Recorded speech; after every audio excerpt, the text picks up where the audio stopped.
ഒന്നുമില്ലായ്മ പൊട്ടക്കിണറ്റിൽ നിന്ന് രാജകൊട്ടാരത്തിൻ്റെ ഭരണാധികാരി ഇരിക്കുന്ന കസേരയിൽ ഇരിക്കുന്നതിൻ്റെ ആ ഒരു ഇടഭാഗത്ത് ബൈബിളിൽ ഒരുപാട് പ്രാവശ്യം എഴുതിയിട്ടുണ്ട്, കർത്താവ് ജോസഫിൻ്റെ കൂടെ ഉണ്ടായിരുന്നു. ഒരു പ്രാവശ്യമല്ല, കർത്താവ് ജോസഫിൻ്റെ കൂടെ ഉണ്ടായിരുന്നു, അവൻ്റെ കൂടെ ദൈവം ഉണ്ടായിരുന്നു, അവൻ്റെ കൂടെ ദൈവം ഉണ്ടായിരുന്നു എന്ന് ഒരു 5-6 പ്രാവശ്യം വിശുദ്ധ ഗ്രന്ഥത്തിൻ്റെ താളുകളിൽ എഴുതിയിട്ടുണ്ട്. അപ്പോൾ ദൈവം ഒരാളുടെ കൂടെ ഉണ്ട് എന്ന കാര്യത്തെ നിസ്സാരമായി കാണാൻ കഴിയില്ല.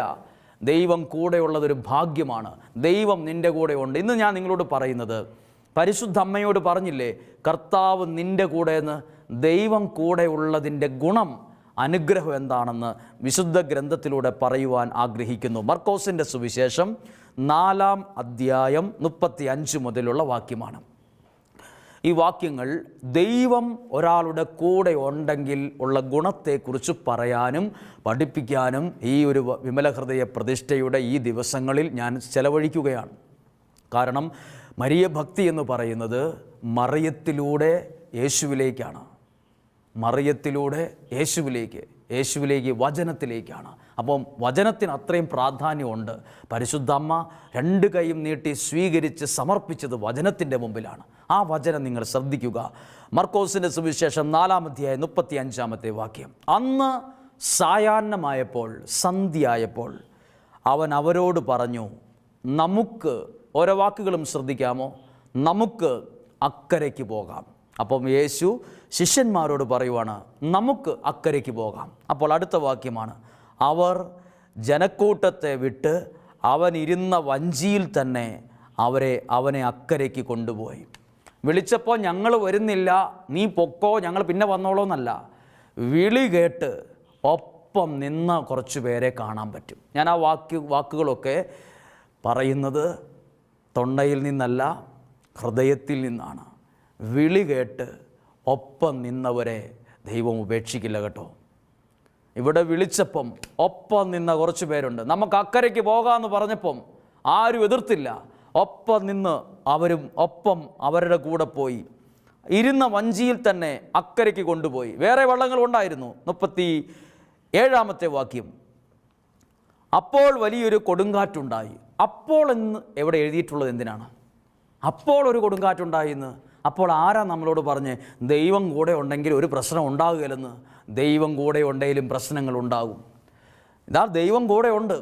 അപ്പോൾ, എപ്പോൾ? അപ്പോൾ എന്ന് ചോദിച്ചാൽ അന്നേരം തിരിച്ചൊരു ചോദ്യമുണ്ട്, എപ്പോൾ? അപ്പോൾ നമ്മൾ പുറകോട്ട് പോകണം. അപ്പോൾ ഒരു കൊടുങ്കാറ്റുണ്ടായി. അപ്പോൾ ഒരു കൊടുങ്കാറ്റുണ്ടാകാൻ പാടില്ലല്ലോ, ദൈവം കൂടെ ഇല്ലേ? അപ്പോൾ ചിലരൊക്കെ പറയാറില്ലേ, നിങ്ങളൊത്തിരി പ്രാർത്ഥിക്കുന്നവരും എപ്പോഴും പ്രാർത്ഥനയും ധ്യാനവും ആരാധനയായിട്ട് നടക്കുവാണല്ലോ, എന്നിട്ട് നിങ്ങൾക്കെപ്പോഴും പ്രശ്നങ്ങളാണല്ലോ, നിങ്ങൾക്കെപ്പോഴും പ്രതിസന്ധിയാണല്ലോ. ദൈവം കൂടെ ഉണ്ടെങ്കിലും ചില പ്രതിസന്ധികളുണ്ടാകും, ചില വെല്ലുവിളികളുണ്ടാകും, ചില കൊടുങ്കാറ്റുകളുണ്ടാകും, ചില പരീക്ഷണങ്ങളുണ്ടാകും. അപ്പോൾ ആരെങ്കിലും വിമർശിക്കുന്നതോ കളിയാക്കുന്നതോ കേട്ട് എന്നാൽ പ്രാർത്ഥിക്കുന്നില്ല എന്ന് തീരുമാനിക്കരുത്. ദൈവം കൂടെ ഉള്ളപ്പോഴും. പക്ഷെ ഒരു കാര്യം ഉറപ്പാണ്, വിളിച്ച ദൈവം വിശ്വസ്തയോടെ നിൽക്കും നമ്മുടെ കൂടെ. കാരണം ഈ ശിഷ്യന്മാർ സ്വന്തം ബുദ്ധിയിലല്ല പോയത്. ദൈവം പറഞ്ഞു, യേശു പറഞ്ഞു, വാ നമുക്ക് പോകാം. അവരുടെ വിളിച്ച് കൂടെ നിന്നവരെ, വിളിച്ചപ്പോൾ ഒപ്പം വന്നവരെ ദൈവം ഒരിക്കലും ഉപേക്ഷിക്കത്തില്ല. അടുത്ത വാക്യം ഞാൻ വായിക്കുകയാണ്. കൊടുങ്കാറ്റ്. അപ്പോൾ വലിയൊരു കൊടുങ്കാറ്റുണ്ടായി. എവിടെ വെച്ച്? യേശുവും ശിഷ്യന്മാരും ഒരുമിച്ച് ഒരു വള്ളത്തിലിരിക്കുമ്പം ഒരു കൊടുങ്കാറ്റുണ്ടായി. കൊടുങ്കാറ്റുണ്ടാകുമ്പം ഈ വെള്ളത്തിലൂടെ പോകുന്നത് വലിയ കപ്പലൊന്നുമല്ല. നമ്മുടെ നോക്കുമ്പോൾ കാണുന്ന നിസ്സാരമായ ഒരു മനുഷ്യന് വരെ മറിച്ചിടാൻ പറ്റുന്ന ഒരു ചെറിയ വള്ളത്തിലാണ്, വഞ്ചിയിലാണ് പോകുന്നത്. വഞ്ചി എന്ന് പറയുന്നത് എല്ലാവർക്കും സുപരിചിതമായൊരു വാക്കാണ്. വഞ്ചി എന്ന് പറഞ്ഞാൽ വലിയ പടക്കപ്പലൊന്നുമല്ല, നിസ്സാര ഒരാൾക്ക് ഉന്തിയാൽ മറിച്ചിടാൻ പറ്റുന്ന ഒരു സാധനമാണ് വഞ്ചി. കൊടുങ്കാറ്റടിച്ചിട്ടും വഞ്ചി മറിഞ്ഞു എന്ന് എഴുതിയിട്ടുണ്ടോ എന്ന് എവിടെ നിന്ന് പരിശോധിച്ച് നോക്കി. നിങ്ങൾ ആ പ്രാർത്ഥനാ മുറിയിൽ ബൈബിൾ എടുത്തുകൊണ്ട് വന്നേ. ആ ബൈബിൾ എടുത്തുകൊണ്ട് തുറന്നു വെച്ചേ. വലിയൊരു കൊടുങ്കാറ്റുണ്ടായാൽ നിങ്ങളുടെ വീടടക്കം പറന്നു പോകും. നിങ്ങളുടെ മുറ്റത്ത് നിൽക്കുന്ന പല മരങ്ങളും നിലത്ത് വീഴും. ഞാൻ ആദ്യം ചില ദിവസങ്ങൾ സൂചിപ്പിച്ചില്ലേ, കൊടുങ്കാറ്റ് നിസ്സാരക്കാരനല്ല. പക്ഷേ കൊടുങ്കാറ്റടിച്ചിട്ടും ഇത്രയ്ക്കിത്ര നീളമുള്ളൊരു വഞ്ചി മറിഞ്ഞു എന്ന് എഴുതിയിട്ടില്ല. അത്ഭുതമല്ലേ? ദൈവം കൂടെയുള്ള ഒരു വഞ്ചിയും മറിയത്തില്ല. ദൈവം കൂടെയുള്ള ഒരു ജീവിതവും മറിയില്ല. ദൈവം കൂടെയുള്ളവൻ്റെ ബിസിനസ് മറിയത്തില്ല. ദൈവം കൂടെയുള്ളവൻ്റെ ഭാവി മറിഞ്ഞ് വെള്ളം കുടിക്കില്ല. ദൈവം കൂടെയുള്ളത് നിസ്സാരമല്ല. ഈ ലോകത്തെ സൃഷ്ടിച്ചവൻ കൂടെയുള്ളെന്ന് പറയുന്നത് നിസ്സാരമാണോ? അത് വിലയുള്ളൊരു കാര്യമല്ലേ? ഈ നാട്ടിലെ ഒരു മന്ത്രി എൻ്റെ കൂടെ ഉണ്ടെന്ന് പറഞ്ഞാൽ അതുപോലും ഒരു വില. അപ്പോഴാണ് പറയുന്നത്, പ്രപഞ്ചത്തെ സൃഷ്ടിച്ചു പരിപാലിക്കുന്ന സർവശക്തൻ നിന്റെ കൂടെ ഉണ്ടെന്ന് പറയുന്നത് നിസ്സാരമല്ല. കൊടുങ്കാറ്റിന് പോലും നിന്നെ മറിക്കാൻ പറ്റില്ല. അതിൻ്റെ താഴെയുള്ളൂ ബാക്കിയെല്ലാം. അത്ര ശക്തിയുള്ളതായി നീ മാറും ദൈവം കൂടെ ഉണ്ടെങ്കിൽ. എഴുതിയിരിക്കുന്നു, കൊടുങ്കാറ്റടിച്ചു, തിരമാലകൾ വഞ്ചിയിലേക്ക് എങ്ങനെ അടിച്ചു എന്ന് എഴുതിയിരിക്കുന്നത്, ആഞ്ഞടിച്ചു. ആഞ്ഞടിക്കുന്നതിന് മുമ്പ് തന്നെ ഇത് മറിഞ്ഞു പോകേണ്ടതാ. എന്താ നിങ്ങളെ ഇപ്പോൾ ആഞ്ഞടിക്കുന്നത്? ഏത് കാര്യമാണ് നിങ്ങളുടെ കുടുംബത്തെ ഇപ്പോൾ ആഞ്ഞടിച്ചുകൊണ്ടിരിക്കുന്നത്? കാറ്റിൻ്റെ രൂപത്തിൽ ആഞ്ഞടിക്കുന്നത് എന്താണ്? ഇതേ പ്രശ്നം വേറൊരാൾക്ക് വന്നപ്പോൾ അയാൾ പണ്ടേ തകർന്നു പോയി. എന്താ നിങ്ങൾ തകരാത്തത്? നിങ്ങളുടെ കൂടെ ദൈവം ഉള്ളതുകൊണ്ടാണ് ഈ പ്രശ്നത്തിലും പ്രതിസന്ധിയിലും നിങ്ങൾ മറിയാതെ നിൽക്കുന്നത്. ഈ വെള്ളത്തിൽ നിങ്ങൾ നിൽക്കുന്നത്, ഈ പ്രതിസന്ധിയുടെ കാറ്റിൻ്റെ മുമ്പിൽ നിങ്ങൾ പിടിച്ചു നിൽക്കുന്നത് ദൈവം നിൻ്റെ കൂടെ ഉള്ളതുകൊണ്ടാണ്. അല്ല, ഈ പ്രശ്നത്തിൽ ഇത്രയും വർഷങ്ങൾ എങ്ങനെ ജീവിച്ചു? നിങ്ങളൊന്ന് പുറകോട്ട് നോക്കിക്കേ, നിങ്ങൾക്ക് തന്നെ അത്ഭുതം തോന്നും. ഈ നൂൽപ്പാലത്തിലൂടെ ഞാൻ എങ്ങനെ ഇവിടെ എത്തി? നിൻ്റെ മിടുക്ക് കൊണ്ടോ, ശക്തി കൊണ്ടോ, കഴിവ് കൊണ്ടോ, സർട്ടിഫിക്കറ്റിൻ്റെ പിൻബലം കൊണ്ടോ അല്ല. ദൈവം നിൻ്റെ കൂടെ ഉള്ളത് കൊണ്ടാണ്. ദൈവം നിൻ്റെ കൂടെ ഉള്ളത് കൊണ്ടാണ്. ഓരോ വീട്ടിലുള്ളവരെയും നോക്കി, ഓരോ വീട്ടിൻ്റെ സാഹചര്യത്തെ നോക്കിയിട്ട് ഈ വചനത്തിലൂടെ ഞാൻ പറയുന്നു, ദൈവം നിൻ്റെ കൂടെ ഉണ്ട്. അതാ നീ മറിയാത്തത്, അതാ നീ വീണ് പോകാത്തത്. അല്ലെ, പണ്ട് നാലായി മറിഞ്ഞ് നാല് വഴിക്കായി പോയേനെ. ആ കാറ്റിൽ നിൻ്റെ വഞ്ചിയും പല കഷ്ണങ്ങളായി ചെതറി, പലക കഷ്ണങ്ങളായി പല സ്ഥലത്ത് ചെതറിപ്പോയേനെ. കൊടുങ്കാറ്റിന് പോലും ദൈവം കൂടെയുള്ളവനെ മറിക്കാൻ പറ്റില്ല.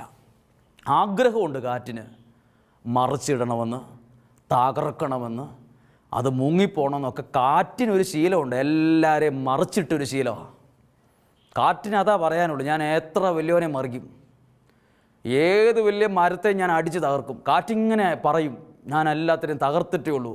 കാറ്റിനിങ്ങനെ പറയാനുണ്ട് ഒരുപാട് കാര്യം. പക്ഷേ ദൈവമുള്ള ഇത്തിരി പോകുന്നൊരു വഞ്ചീനെ മറിച്ചൊന്ന് കാറ്റ് പറയില്ല. ദൈവം കൂടെയുള്ളവനെ കൊടുങ്കാറ്റിന് പോലും ആഞ്ഞടിച്ചാൽ പോലും തകർക്കാൻ പറ്റില്ല. അതാണ് മറിയത്തോട് പറഞ്ഞത്, കർത്താവ് നിൻ്റെ കൂടെ, ദൈവം നിൻ്റെ കൂടെ ഉണ്ട്. അടുത്ത വാക്യങ്ങൾ ശ്രദ്ധിക്കാമോ? തിരമാല വഞ്ചിയിലേക്ക് ആഞ്ഞടിച്ചു. അടുത്ത വാക്യം, വഞ്ചിയിൽ വെള്ളം നിറഞ്ഞുകൊണ്ടിരുന്നു. അതൊരു അപകട സൂചനയാകട്ടോ, നിസ്സാരമല്ല. വായിക്കുമ്പോൾ ഫ്രീ ആയിട്ട് അങ്ങ് വായിച്ച് 10 മിനിറ്റ് കൊണ്ട് തീർക്കാം, വേണ്ട 2 മിനിറ്റ് കൊണ്ട് തീർക്കാം. വഞ്ചിയിൽ വെള്ളം നിറഞ്ഞുകൊണ്ടിരുന്നു, വഞ്ചി വെള്ളം നിറഞ്ഞു. യാഥാർത്ഥ്യം ചിന്തിച്ചേ, അതിൻ്റെ ആ വള്ളത്തിൽ ഇരുന്നുകൊണ്ട് ചിന്തിച്ചാൽ വെള്ളം വള്ളത്തിൽ കയറുന്നത് അപകട സൂചനയാണ്. മുങ്ങിപ്പോവും, മറിയും. ബോട്ട് അപകടം, വലിയ ബോട്ടുകൾ പോലും, വലിയ കപ്പൽ പോലും മറിഞ്ഞു പോകും. അപ്പോഴാണോ വഞ്ചി വെള്ളം കയറിക്കൊണ്ടിരുന്നു. അപ്പോൾ നമ്മളും പറയും, ചിലതൊക്കെ മുക്കാൻ എൻ്റെ ജീവിതത്തിലേക്കും ചിലതും ഇങ്ങനെ നിറഞ്ഞുകൊണ്ടിരിക്കുകയാണ്. ചിലതൊക്കെ നമ്മുടെ ജീവിതത്തിലേക്ക്, കുടുംബത്തിലേക്ക്, സാഹചര്യത്തിലേക്കും വന്ന് നിറയുന്നത് നമ്മളെ മുക്കി താഴ്ത്താനാണ്. ചുഴിയിൽപ്പെട്ട അവസ്ഥ കണ്ടിട്ടില്ലേ? രക്ഷപ്പെടണമെന്ന് ആഗ്രഹമുണ്ട്, കയ്യും കാലും ഇട്ട് അടിക്കും. പക്ഷേ 10 മിനിറ്റ് കഴിഞ്ഞ് നോക്കുമ്പോഴും അതേ സ്ഥലത്ത് കിടപ്പുണ്ടാവും. ആഗ്രഹമുണ്ട് അപ്പുറം എത്രയൊന്ന്, പക്ഷെ നടക്കില്ല. ആ ചുഴി നിന്നെ ആ വട്ടത്തിനകത്ത് പുറത്തു വിടില്ല. ചില ജീവിതങ്ങൾ ചുഴിയിൽപ്പെട്ടതുപോലെയാണ്. പക്ഷേ തിരമാലകൾ ആഞ്ഞടിച്ചാലും, എത്ര വലിയ ശക്തികൾ നിന്നെ തകർക്കാനും മുക്കാനും നോക്കിയാലും, ദൈവം കൂടെയുണ്ടെങ്കിൽ നീ തകർന്നു പോകത്തില്ല. അതാ മറിയത്തിന് കിട്ടിയ ഒരു ദർശനം, ദൈവം നിൻ്റെ കൂടെയുണ്ട്. നിങ്ങളും ഹൃദയത്തിൽ കരങ്ങൾ വച്ചിട്ട് എന്നും പ്രാർത്ഥിക്കണം, ദൈവം എൻ്റെ കൂടെയുണ്ട്. ആരോടെങ്കിലും എന്തെങ്കിലുമൊക്കെ പറയാൻ ആഗ്രഹമുണ്ടെങ്കിൽ പറയണം, ദൈവം നിൻ്റെ കൂടെയുണ്ട് കേട്ടോ, ദൈവം നിൻ്റെ കൂടെയുണ്ട്. അതൊരു വലിയ ബലമാണ്. ദൈവം എൻ്റെ കൂടെയുണ്ട്. നിൻ്റെ പ്രസ്ഥാനത്തോടു കൂടെ ദൈവമുണ്ട്, നിൻ്റെ മിനിസ്ട്രിയോടുകൂടെ ദൈവമുണ്ട്, നീ ആഗ്രഹിക്കുന്ന കുടുംബജീവിതം ദൈവം കൂടെയുണ്ട്. നിൻ്റെ മക്കൾ പഠിക്കാൻ പോയിരിക്കല്ലേ, പേടിക്കുമെന്നുണ്ട്, ദൈവം അവരുടെ കൂടെയുണ്ട്. ദൈവം കൂടെയുണ്ട്. ദൈവം കൂടെയുള്ളത് നിസ്സാരമല്ല, അത് ഗൗരവമുള്ളൊരു കാര്യമാണ്. അടുത്ത വാക്യത്തിലേക്ക് വരികയാണ്, 38-ാമത്തെ വാക്യം. യേശു അമരത്ത് തലയണ വച്ച് ഉറങ്ങുകയായിരുന്നു. ആ വാക്ക് ചേരുമോ ഇല്ലയോ നിങ്ങൾ പറ? ഇത്രയും പ്രശ്നമുള്ള സമയത്ത് എങ്ങനെ ഉറങ്ങാൻ പറ്റും? ഇതൊരു സൂചനയാണ്. യേശു അവിടെ ഉണ്ടായിരുന്നു. അമരത്ത് എന്നൊരു വാക്ക് നിങ്ങൾ ശ്രദ്ധിച്ചോ? എന്തുകൊണ്ടാണ് ഈ വള്ളം, ഈ വഞ്ചി മറിയാതിരുതെന്നറിയാമോ? അമരത്തൊരു യേശു ഉണ്ടായിരുന്നു. നിങ്ങളുടെ ജീവിതത്തിൻ്റെ അമരം എന്ന് പറഞ്ഞാൽ, ഒരു അമരം എന്നൊരു ഭാഗമുണ്ട് ഓരോ വള്ളത്തിലും ഓരോ വഞ്ചിയിലും. അമരത്ത് കർത്താവ് ഉണ്ടായിരുന്നു. ഒരു ചോദ്യം ചോദിക്കട്ടെ, വിമല ഹൃദയ പ്രതിഷ്ഠയുടെ പ്രാർത്ഥനയുടെ ദിനങ്ങൾ പോകുമ്പോൾ ജീവിതത്തിൻ്റെ അമരത്ത് ദൈവമുണ്ടോ? നിങ്ങളുടെ ജീവിതത്തിൻ്റെ അമരത്ത് ദൈവമുണ്ടോയെന്ന്.